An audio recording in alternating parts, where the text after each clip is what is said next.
வணக்கம், நான் மதுவந்தி பேசுறேன். சமீபத்துல நான் இப்போ ட்விட்டர்ல ஒரு கார்ட்டூன் ஒண்ணு பார்த்தேன். திமுகவுடைய ஐடி விங் தான் அந்த கார்ட்டூனை போட்டிருக்காங்க. இதை விட அசிங்கமா, கேவலமா, தரக்குறைவா ஒரு செயலை செய்ய முடியும்னு எனக்கு தோணல. ஓகே, கார்ட்டூனுங்கிறதே கேரிகேச்சர் தான். ஒருத்தங்களை ஒரு ஃபன்னியான ஒரு சிச்சுவேஷன்ல அவங்கள சித்தரிக்கிறதுக்கு பேரு தான் கார்ட்டூன்.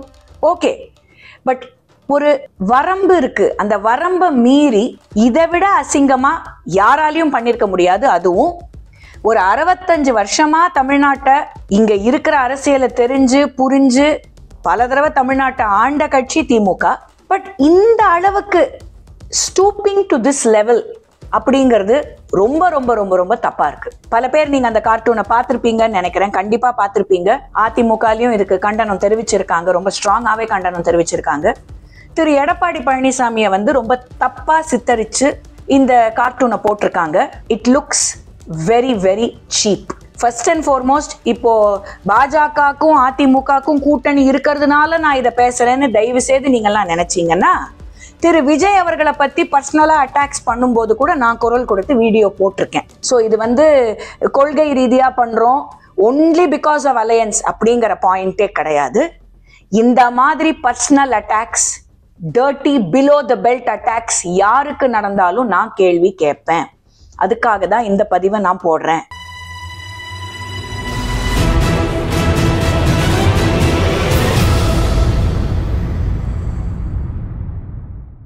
திரு டிஆர்பி ராஜா அவர்கள் படித்தவர். He's an educated man. அவருக்கு தெரியாததுன்னு ஒன்றும் கிடையாது. ஆனா எப்படி இந்த மாதிரி ஒரு கேவலமான கார்ட்டூனை போட அவர் அலோவ் பண்ணாரு அப்படின்னு எனக்கு இந்த செகண்ட் வரைக்கும் ஐ எம் ஷாக்ட். ஏன்னா this is not in good taste.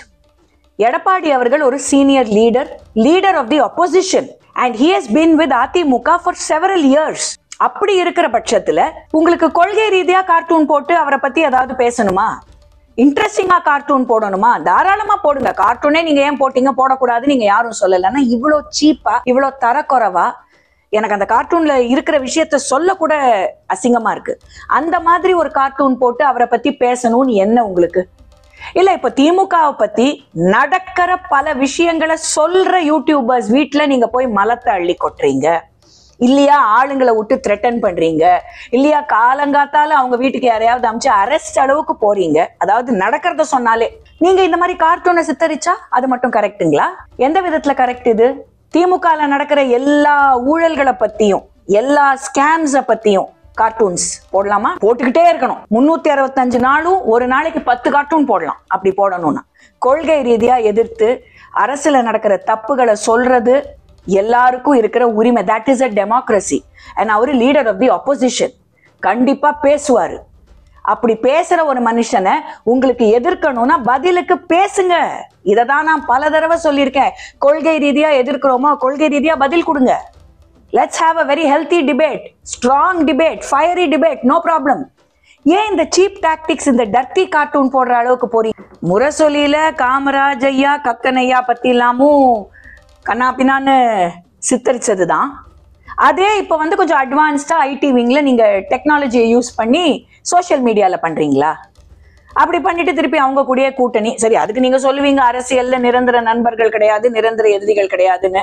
Indira Gandhi பத்தி கலைஞர் ஐயா என்னெல்லாம் பேசினார், அதுக்கப்புறம் நேருவின் மகளே வருக, இதெல்லாம் நம்ம எல்லாருக்கும் தெரியும். பட் எந்த லெவலுக்கு யூ ஆர் ஸ்டூப்பிங் டவுன் அப்படிங்கிறது தான் இங்க பாயிண்ட். அண்ட் திருப்பியும் நான் சொல்றேன், லீடர் ஆஃப் oppositionங்கிறது ஒரு பதவி. அந்த பதவிக்காவது மரியாதை கொடுக்கணுமா வேண்டாமா? இப்போ சீஃப் மினிஸ்டரை பத்தி கண்ணா பின்னான் கார்ட்டூன்ஸ் போட்ட முடியுமா? போடக்கூடாது. கொள்கை ரீதியா எங்களுக்கு இந்த அரசாங்கம் நடத்துற பல விஷயங்கள் பிடிக்கல. இந்த அரசாங்கத்துல இருக்கிற எவ்வளவோ ஊழல்கள், நீங்க ஊழல் மந்திரிகளா வச்சுக்கிட்டு இருந்தீங்க. இன்னைக்கு அவங்க ஒண்ணும் இல்லைன்னு ஆயிட்டாங்க. யாருன்னு உங்களுக்கே தெரியும். செந்தில் பாலாஜி அவர்கள், பொன்முடி அவர்கள்லாம் இன்னைக்கு வீட்டுக்கு போயாச்சு.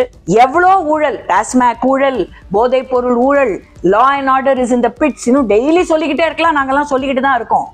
அது கொள்கை ரீதியா ஒரு அரசை கேள்வி கேட்கும் விஷயங்கள், அரசாங்கம் நடக்கிற விஷயங்கள், நடத்துற விஷயங்களை பத்தி கேள்வி கேட்கிற விஷயங்கள்.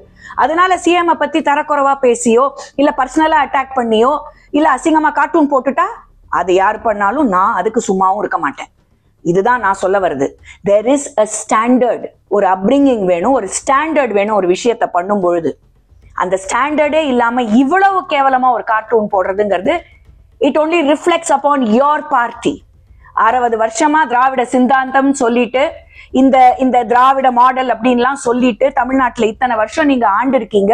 ஒரு ஸ்டாச்சர் வேணா, ஒரு மரியாதை வேணா, ஒரு டிக்னிட்டி வேணா, எதுவுமே இல்லாம இவ்வளவு அசிங்கமாவா தரக்குறைவா ஒரு கார்ட்டூன் போடுவீங்க. அண்ட் இந்த கார்ட்டூன்ல பாரத பிரதமரை பத்தி வேற கமெண்ட். ஃபர்ஸ்ட் அண்ட் ஃபார்மோஸ்ட் பாரத பிரதமர் அந்த போஸ்டுக்கு உண்டான மரியாதையை கொடுக்கணும். இன்னொன்னு, அவர் கால் தூசுக்கு இங்க யாரும் கிட்ட கூட போக முடியாது. உலகமே பாராட்டிக்கிட்டு இருக்கு. எந்த நாட்டுக்கு போனாலும் அந்த கண்ட்ரியோட ஹையஸ்ட் ஆனர் நம்ம பாரத பிரதமருக்கு தான் கொடுத்துக்கிட்டு இருக்காங்க. அவங்க ஒன்றும் சும்மா கொடுக்கல.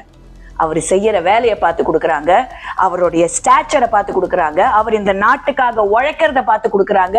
He is the true son of this soil and the favorite son of Bharat மாதா. ஒரு கர்ம யோகி அவரு. நீங்க நினைக்கலாம் நான் சங்கி, நான் இப்படிதான் பேசுவேன், நாங்கெல்லாம் வெறியர்கள், மோடி வெறியர்கள். ஆமா ஐயா, நான் மோடி பக்து தான், மோடி வெறியர் தான். இப்ப என்னங்கிறீங்க? அப்படிதான் இருப்போம். உங்களால் ஆனதை பார்த்துக்கோங்க, நாங்களும் பார்த்துக்கிறோம். சும்மா எப்ப பார்த்தாலும் பாரத பிரதமரை எல்லா விஷயத்திலையும் இழுத்து அவரை பத்தி இழிவா பேச வேண்டியது. அப்புறம் ஒரு பிரச்சனைனா எப்படி ஓடி போய் அவர் கையை பிடிச்சி காலை பிடிச்சி காக்கா பிடிச்சுன்னு சொல்லுவாங்க ஒரு படத்துல. அந்த மாதிரி காக்கா பிடிச்சு எப்படியாவது காப்பாத்துங்கன்னு சொல்ற சீனியும் தான் பார்த்துக்கிட்டு இருக்கோமே எல்லாரும் இங்க. அதனால இந்த மாதிரி தரக்குறைவான செயல்களை முதல்ல ஐடிவி நீங்க நிறுத்தணும். கிரியேட்டிவா போடுங்க கார்ட்டூன்ஸ், இன்ட்ரெஸ்டிங்கா போடுங்க, கொள்கை ரீதியா போடுங்க. தைரியம் இருந்தா உங்களை பத்தியுமே கார்ட்டூன்ஸ் போட்டுக்கோங்க. அப்ப தெரியும் எவ்வளோ கார்ட்டூன் உங்களுக்கு தேரும், எவ்வளோ கார்ட்டூன் எதிர்கட்சிக்கு தேருங்கிறது அப்ப தெரிய வரும். இந்த மாதிரி அசிங்கமான வேலையை பார்க்கறதுக்கு என்ன சொல்றதுன்னு எனக்கே தெரியல. This is very wrong, cheap and this is not acceptable at all. தமிழக மக்கள் தயவு செய்து நீங்களும் சோசியல் மீடியாவை மும்மரமா பார்த்து யூஸ் பண்றவங்க இந்த மாதிரி விஷயங்களை பார்த்தீங்கன்னா இதை என்கரேஜ் பண்ணாதீங்க. இதுக்கு எதிர்த்து கமெண்ட்ஸ் போடுங்க. ட்ரோல் பண்ண வரீங்கல்ல, கமெண்ட்ஸ் போட்டுக்கிட்டு எல்லாரையும் நான் உட்பட இந்த மாதிரி விஷயங்களையும் ட்ரோல் பண்ண கத்துக்கோங்க. ஏன்னா this is not in good taste and this is not right. வணக்கம். பாரத் மாதா கி ஜெய்.